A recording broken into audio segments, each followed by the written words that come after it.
Morning student, myself Anup Kumar, and it is my 7th video of this chapter 3, squares and square root. So students, today topic is our today topic is that to find the square root of fraction and some important points we will discuss. Okay students, so let's start.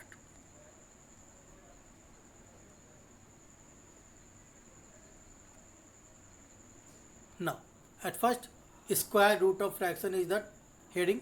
Okay, then for any positive numbers a and b, if we are taking any two positive numbers a and b, then we can say that at first the point, if there are two numbers a and b in root, okay, together, then we can separate it like root a into root b.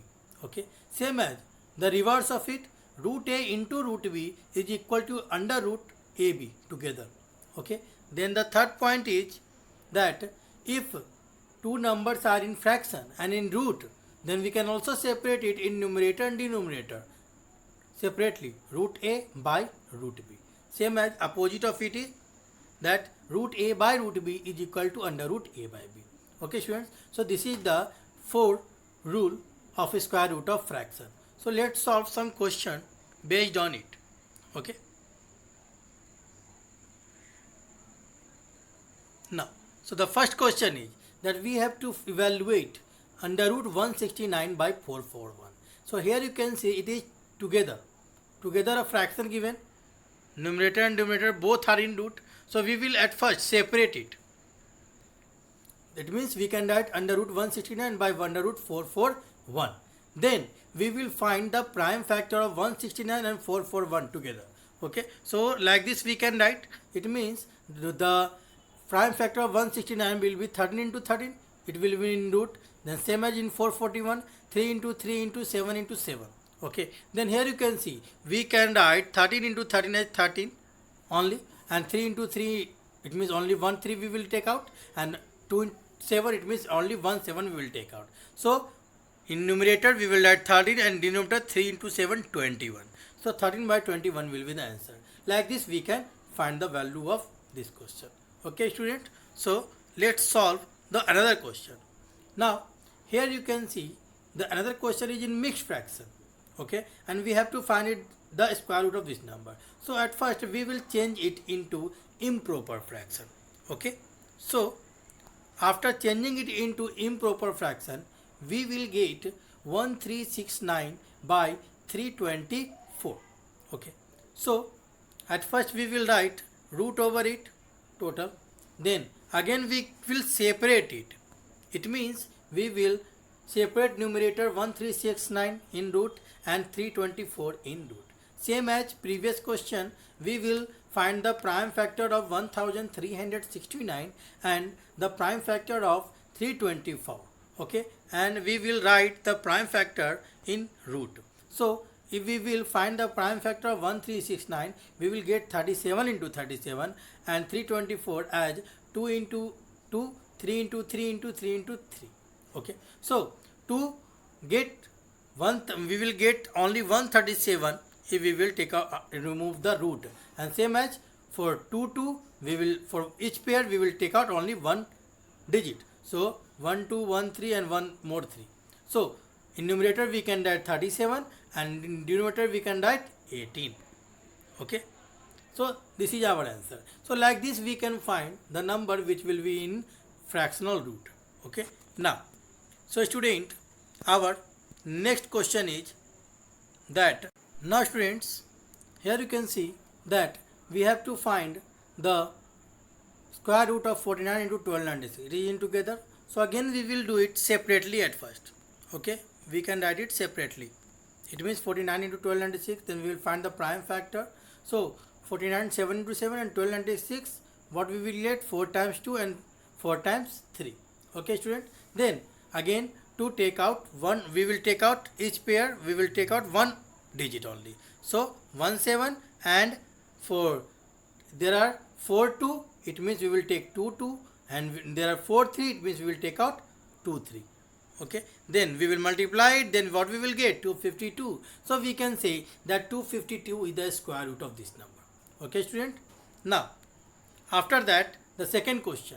Here you can see just opposite of it is separately.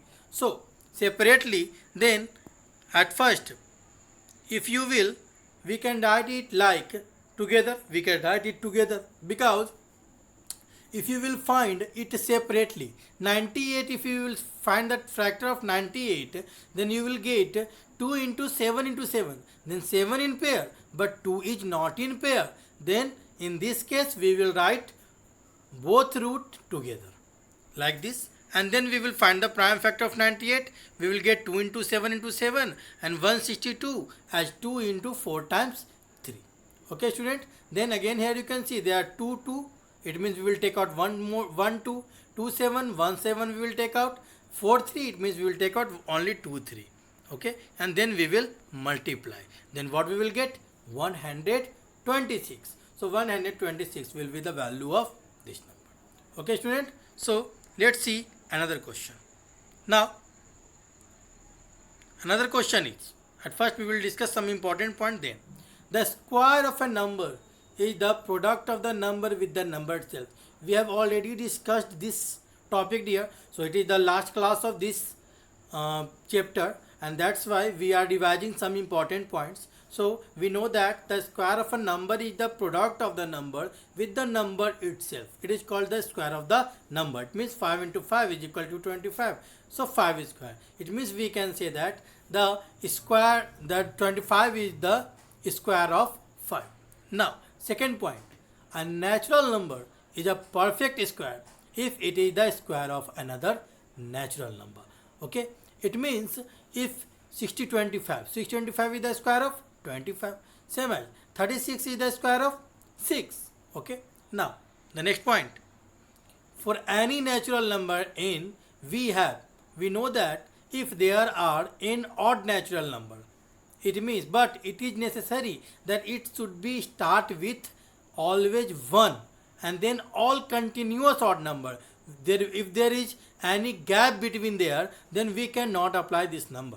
And if the number is not starting with 1, then also we cannot apply this property. Okay, so we can apply this property if all the number are starting with 1 and all are odd continuous number. Then we can apply this formula, n square is equal to sum of the first n odd natural number. Now next, Pythagorean triplet.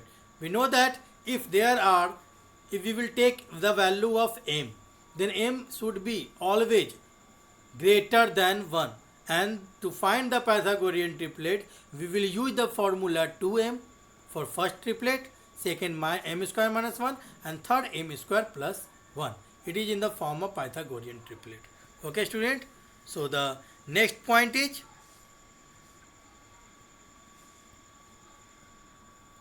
so we can find the square root of any natural number by two following method. What method? We can find the at first prime factorization method, and by find the prime factor of natural number, we will use prime factorization method to find after the finding the prime factor of natural number. Then long division method. So it means we can also find the square root of any number by long division method. It means it is the double concept of division. We have just discussed in some question. Okay, student. Now the next point is to find the square of decimal number correct up to two places of decimal. We shall find it up to one more place. It means if we have to find 2 places of decimal, then we will find 3 places of decimal. If we have to find 3 places of decimal, then we will find up to 4 places of decimal, and then after we will round it off up to required decimal places. Okay, student. So I hope that you all have understood. Okay, student. Thank you.